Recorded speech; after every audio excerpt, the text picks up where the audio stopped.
All right, we should be live now. So let me know in the chat if you guys can hear us, see us. We're good to go.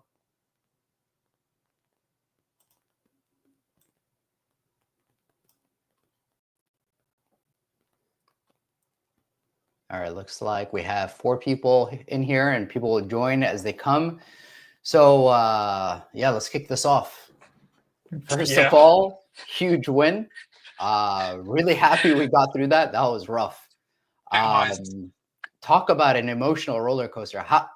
First of all, what was your thoughts, Yusuf? How did you see this game? Bro, in the first half, when I saw the lineup in the beginning, I was like, okay, I see what Carlo's trying to do. I see that he's trying to he knows that they're gonna just park the bus and it's gonna be really hard and they're just gonna depend on like counterattacks. Um, but at the same time, because we have the speeds, so he put Rodrigo and he put Vini and Mbappe. But at the same time, the midfielders, I don't understand why he put Modric instead of Brahim. Like I just don't comprehend my head. I can't Yeah. wrap my head around it. It's just weird. That's the first half. But what do you think of that? Yeah, I mean, I'll give my thoughts on sort of like the tactics, everything, because I have some notes here, things we're gonna go through. Okay. Let me quickly turn it to Mo.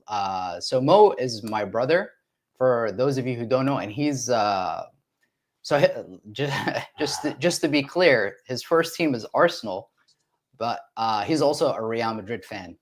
Oh boy. Vicariously through me, because obviously, you have to support your brother, you know what I mean? So, and I call him Rodrigo. I mean, Fair. Rodrigo, You know what? Fair. I see it. yeah. What do you think, Mo, of the game? Close game, could have went either way. I think Real Madrid just showed that extra European pedigree to get over the line. You can't keep calling it luck when it happens over and over again. So, yeah. Yeah, for sure. I mean, so when Mbappe didn't square that ball to Vinícius in that first leg, you remember, in the 90-something minute? Man, I had such a bad feeling because we ended up winning that game 2-1, and we easily could have won 3-1, and we would have been in a much better position, had we scored that extra goal.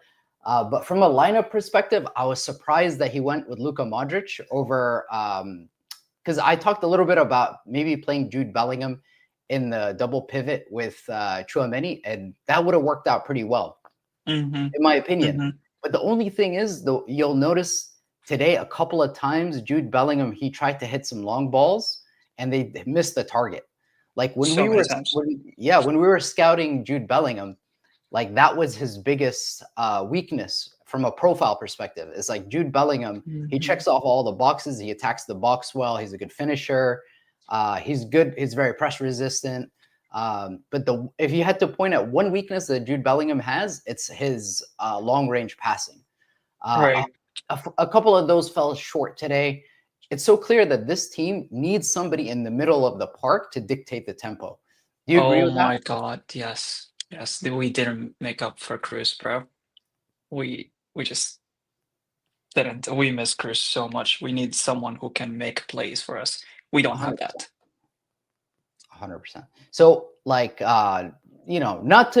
so this game, we obviously started off on the wrong foot. The one thing we needed to not do is concede very early in the game. We conceded in the first 30 seconds of the game, and that was unlucky. That can happen to anybody. But to me, our inability to create chances was the big problem. I don't know, Mo, do you agree with that? Like, do you feel like, because I see this a lot with other European clubs that are better managed, that have more structure, is that they can find solutions for deep blocks. They have overlapping runs from their fullbacks. They have a little bit more structure around how they get past, a deep defensive line. Yeah, it's a bit of a catch-22 because Real Madrid's strength is their ability to kind of play off the cuff, let Vini, let Mbappe, let Rodrigo create magic. But when things aren't going your way, you do need a game plan to find them in those pockets where they can hurt other teams. So that is definitely something maybe a Xabi Alonso or another coach would bring to Real Madrid. You can't coach the talent that Vinny has or Mbappe or Rodrigo, but what you can coach is a team to build the plate so that they get the ball in areas to hurt these other teams. Yeah, for sure. And speaking of Vinny, he was so bad today. He was so like his lack of efficiency at times is an issue because like, and this is where Carlo needs to have the courage to be able to pull the trigger to take guys like Vinícius out when he's not playing well.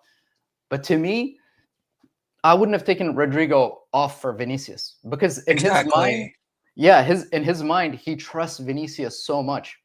And the problem is when you trust people so much is you're not being objective with what's happening on the pitch. And Tchouaméni, to me, in that first half, he like the yellow card, okay, but he was so good in that first half. Tchouaméni coming off, like Camavinga had an impact. He played well. Right. Oh, yeah. But to me, like Tchouaméni coming off was not the right decision in my mind. You know what I mean? Not when the guy was playing that well. And if you want to win, you have to get through with being able to play with yellow cards. But he just is like, he won a couple of duels, his ball progression, he was so good in the midfield. So to me, taking off Tchouaméni was not the right decision. And, you know, Ferland Mendy obviously gets injured. And to me, when Ferland Mendy got injured, Fran Garcia comes in. Fran Garcia looked a lot more susceptible to like they started pressing a lot more aggressively when Fran Garcia came in for Ferland Mendy because you could tell that he's a lot less comfortable being pressed. Ferland Mendy, you can press him all day and he's going to keep the ball. Like is Ferland Mendy going to give you as much as Fran from an attacking perspective? No.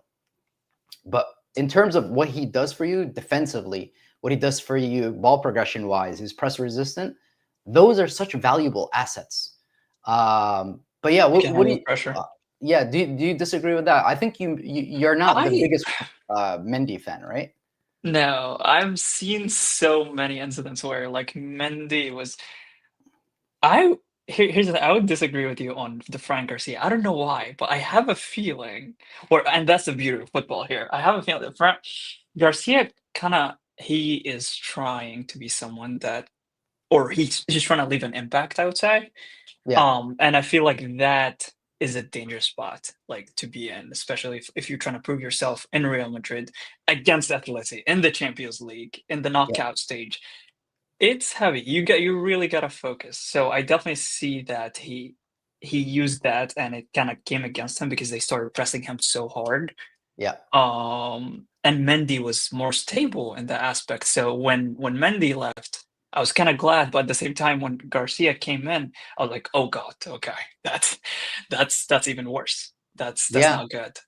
So I saw the impact. I definitely saw the impact. But other than that, honestly, it's just the whole team needs a restructure. I hear rumors that Xabi Alonso might come next season. Yeah. I hope so. I really hope so. So Xabi Alonso, from everything that I've seen, he's actually a manager that he adapts his team quite a bit. They're not performing as well as they did last season, but overall, as a manager, he has a lot more fresh ideas. He plays with a lot more structure. And from a build-up perspective, they're very much a vertical side. They like to play line-breaking passes from the back. I think Xabi Alonso coming to this team would be very interesting because if you think about the players who've regressed at Real Madrid this season, think about how many people have regressed from last season. We're talking Vinícius is not as good as he was last season. Like if we're being frank, Camavinga is not being as good as he was last season. Bellingham, right? You know, Rudiger has been consistent, but again, you can point to so many players. Ferland Mendy is not as good as he was last season. I'm trying to think of who is playing better this season from last. Rodrigo is playing. Yes, definitely. Yeah, good point. Like, part of the reason I think why Rodrigo is playing so much better is because he's finding a lot more spaces. He's isolated against fullbacks 1v1. And 1v1, Rodrigo is up there with the best. You cannot isolate fullbacks against that guy. Right. I mean, I know, Mo, you rate Rodrigo really highly. Like, he's definitely one of the best talents in Europe. I know you and I 100%. spoke about that. Yeah. 100%. Yeah. No, I think last year playing almost in a front two with Vinny was a bit difficult for Rodrigo, but like you said, with the addition, I mean, even Vinny this year, adding Mbappe has taken a little bit away from Vinny's game. A lot of the times last year, Okay. he'd be the first pass that you'd look to is let's find Vinny.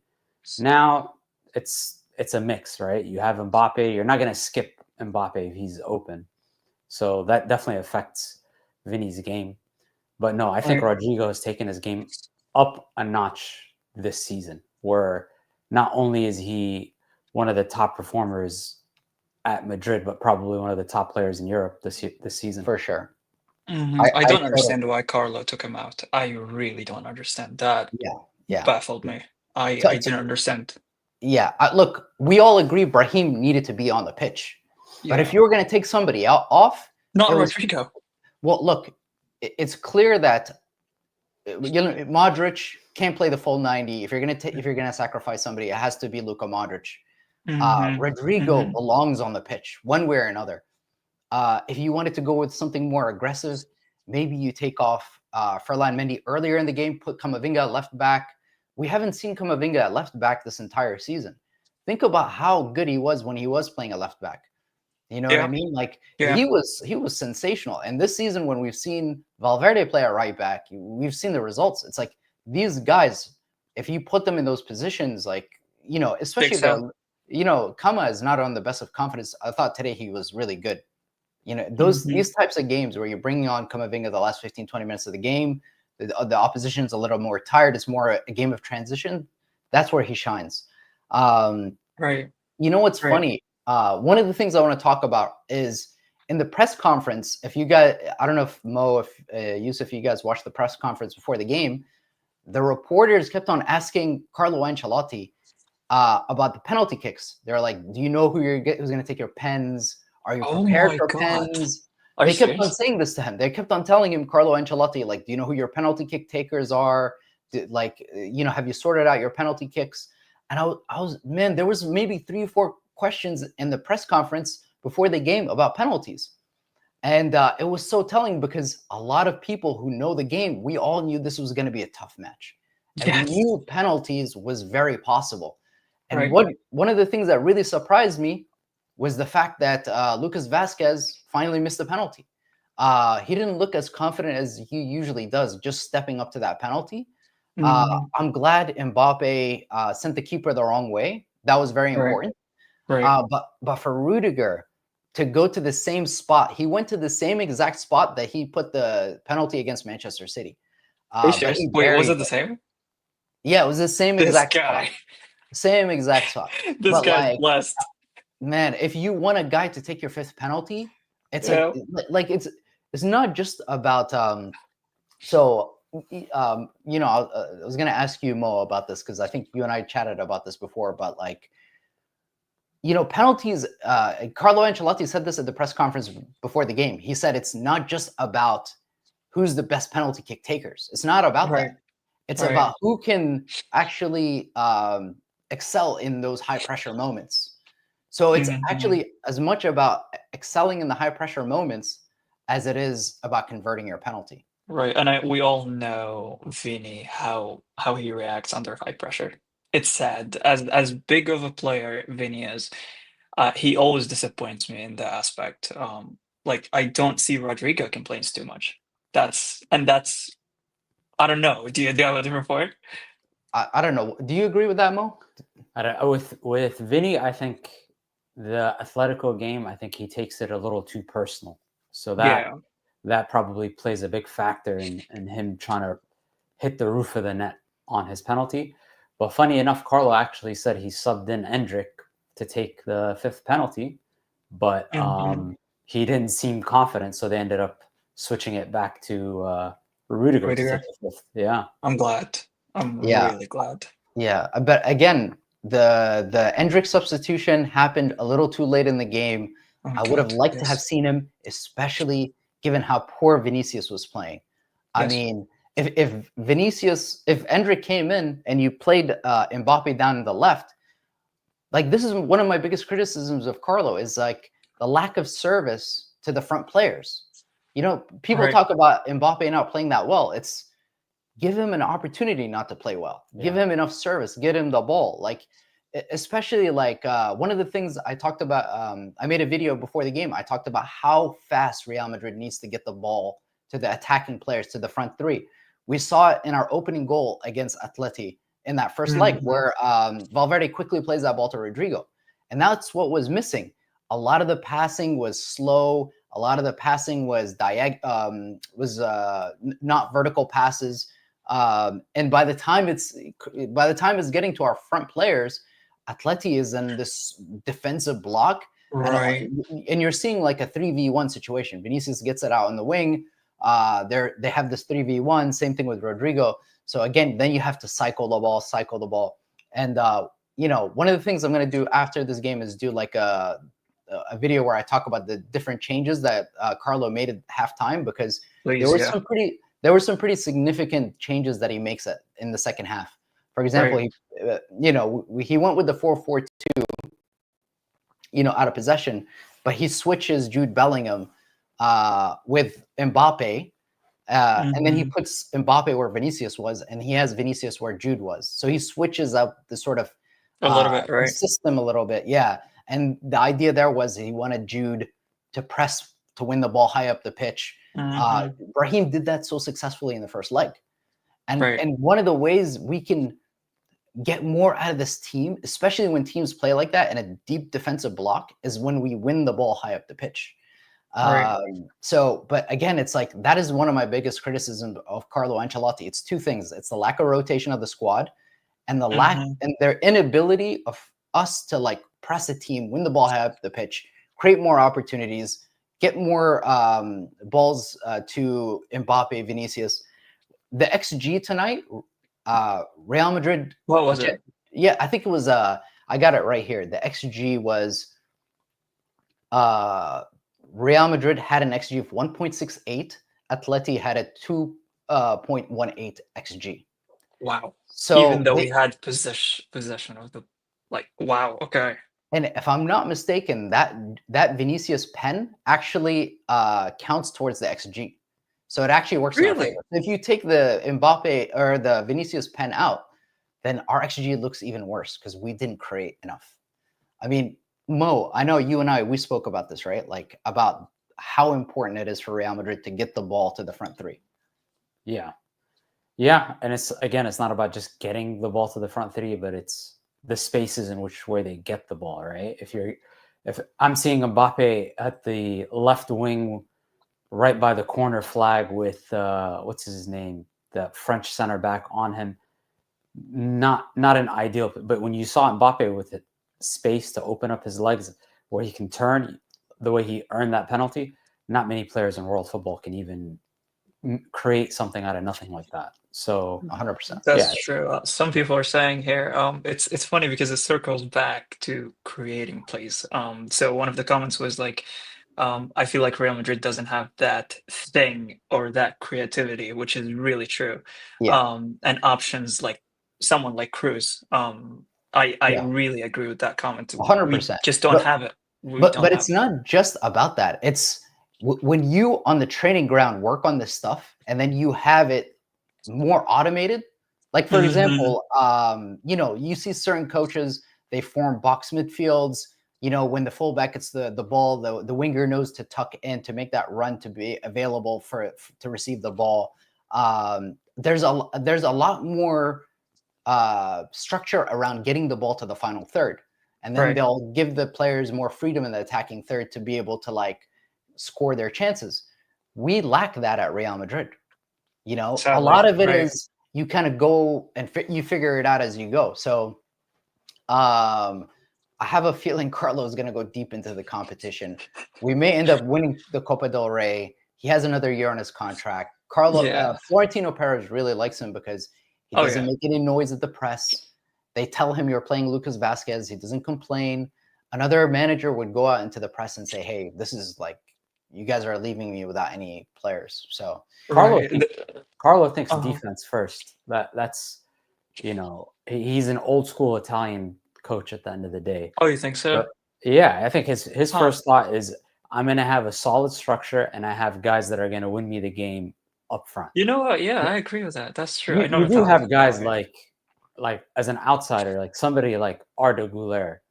If you had a young Arteta-like coach, he would be having somebody like Arda feed that front three. You may be seeing much more entertaining football. You may be creating more chances, but you wouldn't be Mhm. as solid as you are today. yeah, I Right, mean, right.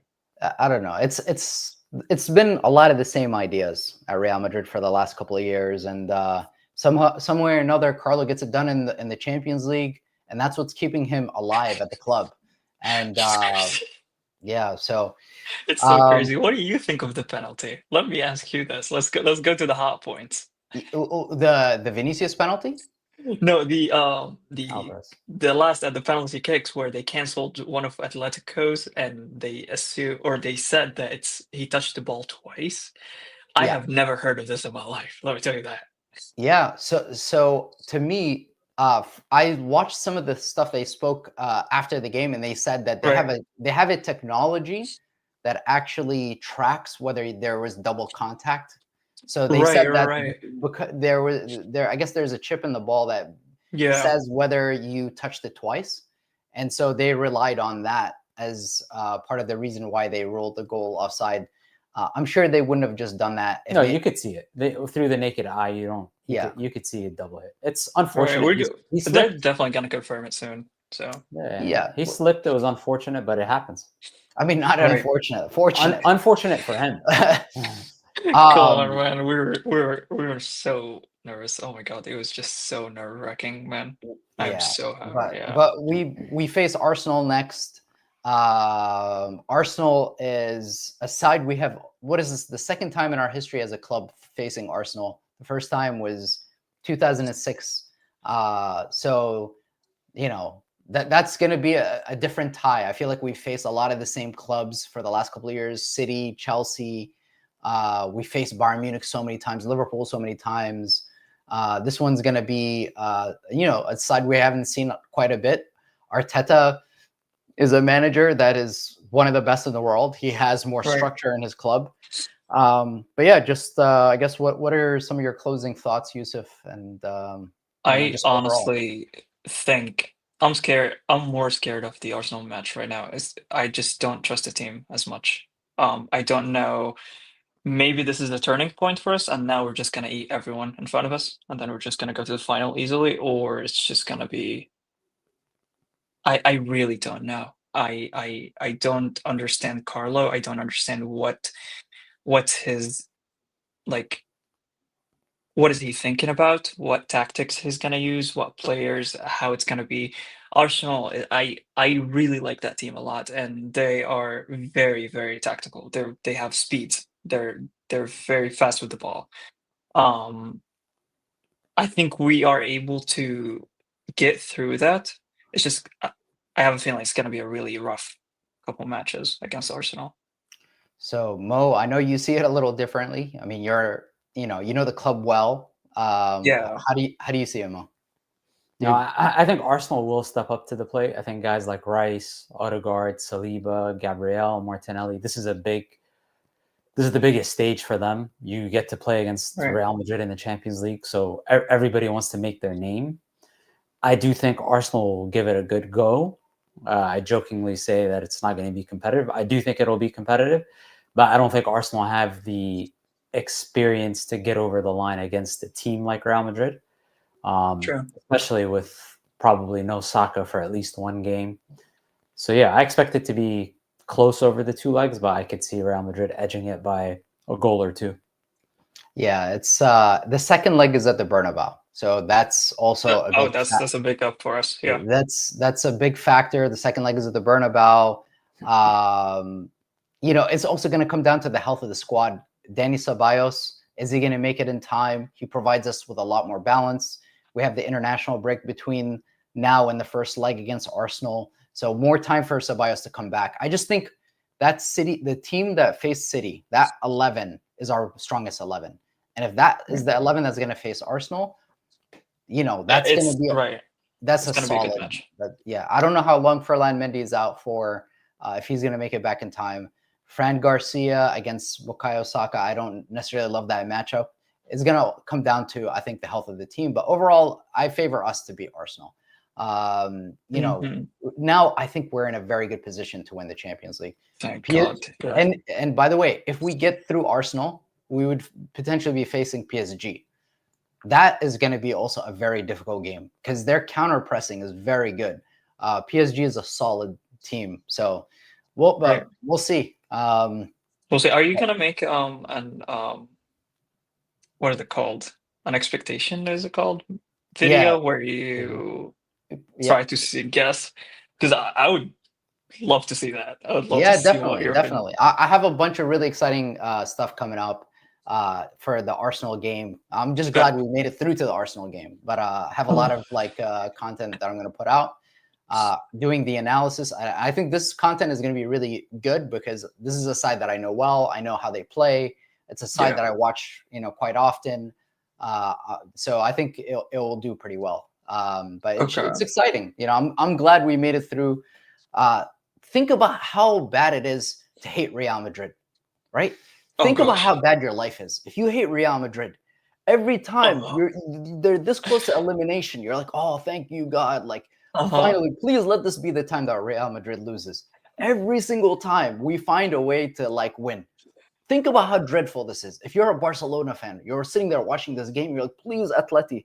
They start off at the first 30 seconds, they score a goal and you're so excited, right? You're like, oh, yes, this is the time. Real Madrid finally is going to get knocked out. There's no way they're going to survive this stadium. And we seem to always get the job done. Hala Madrid. This is truly a club that I don't know what to say, man. I don't know how we keep doing this. Even in games where we missed the pen. We conceded in the first 30 seconds of the game. And we still won the game. I don't know. And there was another pen that was supposed to be to us. I don't know if you remember the ball where it hit the handball. I saw that. There was another one that I was so mad at. Yeah. But with all these circumstances, and we still won and got through. Yeah, incredible. We're literally a miracle club. Hala Madrid all the way. I am proud of this team, anyways. So it's amazing. Yusuf, I really appreciate you jumping on. Thank you so much for your insight. Let's do this again sometime soon. Nice meeting you, Yusuf. Of course. Nice meeting you too, Mohammed. Thank you, guys. Hala Madrid. Thank you. Hala Madrid.